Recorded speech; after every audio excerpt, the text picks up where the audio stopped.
السلام علیکم۔ مجاہد فرساد۔ آج ہم علم بیان کی تیسری صورت مجاز مرسل کے بارے میں پڑھیں گے۔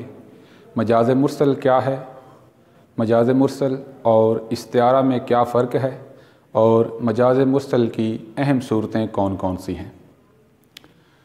علم بیان میں ایک لفظ دو طرح سے استعمال ہوتا ہے، ایک حقیقی معنوں میں اور دوسرا مجازی معنوں میں۔ حقیقی، اصلی اور لغوی معنوں سے مراد یہ ہے کہ جو لفظ جس معنی کے لیے وضع کیا گیا تھا اس کو انہی معنوں میں استعمال کرنا۔ جیسے شیر کا لفظ ایک جنگلی درندے کے لیے بنایا گیا ہے، اگر اس کو انہی معنوں میں استعمال کیا جائے تو ہم کہیں گے کہ لفظ حقیقی معنوں میں استعمال ہوا ہے۔ اور اگر ہم شیر کا لفظ استعمال کر کے اس سے مراد بہادر لیں تو اب یہ اس کے مجازی معنی ہوں گے، یعنی اکرم شیر ہے، تو اب شیر سے مراد جنگلی درندہ نہیں ہے، اس سے مراد بہادر شخص ہے۔ مجاز مرسل اور استعارہ میں کیا فرق ہے؟ استعارہ کی تعریف یہ ہے کہ جب کوئی لفظ اپنے مجازی معنوں میں اس طرح استعمال ہو کہ اس کے لغوی اور مجازی معنوں میں تشبیہ کا تعلق ہو، یہ استعارہ ہے۔ اور اگر مجازی معنوں اور حقیقی معنوں میں وہ تعلق جو تشبیہ کا ہے وہ نہ ہو، اس کی جگہ کوئی اور تعلق ہو، تو وہ مجاز مرسل ہے۔ تو مجاز مرسل کی اہم صورتیں 10 ہیں، اس کی کل صورتیں 24 ہیں۔ تو آج ہم مجاز مرسل کی جو مشہور ترین 10 صورتیں ہیں ان کے بارے میں پڑھیں گے۔ اس کی جو 10 صورتیں ہیں ان کو ترتیب کے ساتھ پہلے زبانی یاد کرنا چاہیے۔ جیسے جز بول کر کل مراد لینا، کل بول کر جز مراد لینا، سبب بول کر مسبب مراد لینا، مسبب بول کر سبب مراد لینا، ظرف بول کر مظروف مراد لینا، مظروف بول کر ظرف مراد لینا، ماضی کی حالت سے تعبیر کرنا، مستقبل کی حالت سے تعبیر کرنا، اعلیٰ بول کر صاحب اعلیٰ مراد لینا، اور آخری اور 10ویں ہے تضاد کا علاقہ۔ اب ہم ان سب کی ترتیب کے ساتھ وضاحت بیان کریں گے۔ جز بول کر کل مراد لینا، اس سے کیا مراد ہے؟ یعنی الحمد کہہ کر پوری صورت مراد لینا، یہ جز بول کر کل مراد لینے کی مثال ہے۔ یعنی اگر ہم یہ کہیں کہ الحمد پڑھیں تو اس سے مراد صرف الحمد نہیں، پوری صورت مراد ہوگی، تو یہ جز بول کر کل مراد لیا گیا ہے۔ اسی طرح کل بول کر جز مراد لینا، اس کی مثال ہے کہ ہم کہتے ہیں کہ ڈاکٹر نے مریض کی نبض پر ہاتھ رکھا۔ اب اگر ہم غور کریں تو ہم بولتے تو ہیں کہ ہاتھ رکھا، لیکن حقیقت میں ہاتھ نہیں رکھا جاتا، انگلیوں کا اگلا حصہ رکھا جاتا ہے۔ یعنی ہم نے کل بولا، کل سے مراد ہاتھ ہے، کہ ڈاکٹر نے مریض کی نبض پر ہاتھ رکھا، لیکن وہ ہاتھ نہیں رکھتا، اس کا جزو رکھتا ہے ہاتھ کا، یعنی انگلیاں، بلکہ انگلیوں کا بھی اگلا حصہ۔ تو یہ اس کی مثال ہے۔ آگے ہے سبب بول کر مسبب مراد لینا۔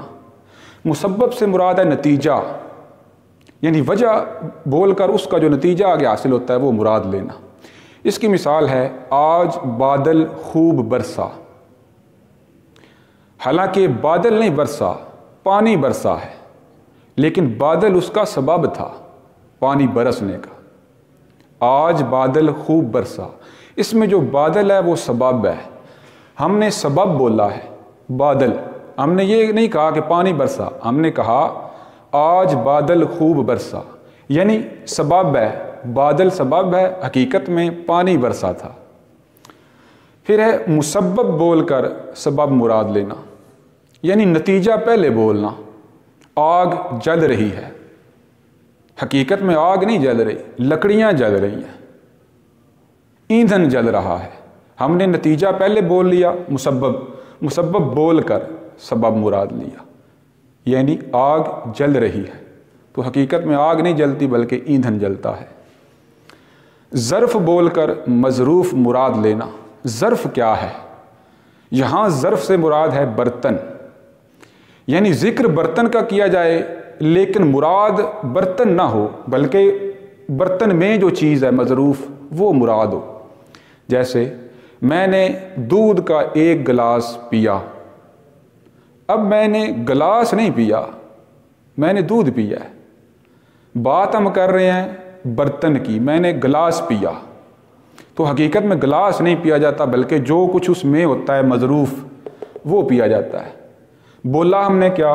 ظرف، گلاس پیا، لیکن مراد کیا لیا؟ مظروف جو گلاس میں موجود تھا، دودھ۔ اسی طرح مظروف بول کر، یعنی جو کچھ برتن میں ہے وہ بول کر برتن مراد لینا۔ مظروف بول کر ظرف مراد لینا، یعنی شربت اٹھا لاؤ۔ حقیقت میں شربت نہیں اٹھایا جاتا، شربت جس برتن میں ہوتا ہے وہ برتن اٹھایا جاتا ہے۔ مظروف بول کر یعنی شربت کی بات کی گئی ہے، شربت اٹھا لاؤ، یعنی جو برتن میں موجود چیز ہے وہ اٹھا لاؤ، تو ہم وہ تو نہیں اٹھا سکتے، ہم وہ برتن اٹھائیں گے جس میں وہ ہو۔ تو مظروف بول کر ظرف مراد لینے سے مراد یہ ہے کہ جو چیز اس میں موجود ہے ذکر تو اس کا کیا جائے لیکن اس کی مراد جو ہے وہ برتن ہو، وہ ظرف ہو۔ ماضی کی حالت سے تعبیر کرنا، یعنی اگر کوئی افغانی پاکستان میں آ کر رہنا شروع کر دے، اب 2 سال ہو گئے، 4 سال ہو گئے، وہ یہاں رہ رہا ہے، اب تو وہ پاکستانی ہے، لیکن اب بھی اگر ہم اسے افغانی کہیں تو یہ مراد ہوگا ماضی کی حالت سے تعبیر کرنا، یعنی پہلے وہ کبھی افغانی تھا لیکن اب بھی ہم اسے افغانی ہی کہہ رہے ہیں۔ یہ مجاز مرسل کی ایک صورت ہے، ماضی کی حالت سے تعبیر کرنا۔ مستقبل کی حالت سے تعبیر کرنا، یعنی ابھی وہ وقت نہیں آیا لیکن ہم پھر بھی تعبیر کر رہے ہیں۔ جیسے اگر کوئی ایم اے کر رہا ہے تو ہم اسے کہتے ہیں پروفیسر صاحب، یعنی ابھی وہ پروفیسر بنا نہیں ہے لیکن بنے گا، یعنی اس کا نتیجہ جو ہے نا وہ ہم پہلے ہی ظاہر کر رہے ہیں۔ وہ بھی ایم اے کر رہا ہے اور ہم کہہ رہے ہیں کہ پروفیسر صاحب، تو یہ مستقبل کی حالت ہم بیان کر رہے ہیں۔ اگر کوئی MBBS کر رہا ہے تو ہم اسے کہتے ہیں ڈاکٹر صاحب، تو اس سے مراد یہ ہے کہ جو آنے والا وقت ہے مستقبل، ہم اس کی حالت سے تعبیر کر رہے ہیں۔ اگلی صورت 9، اعلیٰ بول کر صاحب اعلیٰ مراد لینا، یعنی قلم تلوار سے بہتر ہے۔ اب ہم نے بولا تو قلم اور تلوار، لیکن ہم نے مراد قلم اور تلوار نہیں لی۔ قلم سے مراد ہے اہل قلم اور تلوار سے مراد ہے اہل تلوار۔ قلم تلوار سے بہتر ہے، ہم بول تو اعلیٰ رہے ہیں لیکن مراد کیا لے رہے ہیں؟ صاحب اعلیٰ، وہ بندہ جس کا وہ اعلیٰ ہے۔ قلم تلوار سے بہتر ہے تو مراد ہے اہل قلم اہل تلوار سے بہتر ہیں یا طاقتور ہیں۔ تضاد کا علاقہ، ہم بعض اوقات طنزاً کوئی بات کرتے ہیں، جیسے کوئی طالب علم کلاس میں لیٹ آتا ہے تو ہم اسے کہتے ہیں بہت جلدی نہیں آ گئے، اب ہم الٹ بولتے ہیں۔ جیسے کسی احمق کو حاتم کہنا، افلاطون کہنا، کسی بے وقوف انسان کو ارسطو یا افلاطون کہہ دینا، الٹ ہم تضاد بولتے ہیں۔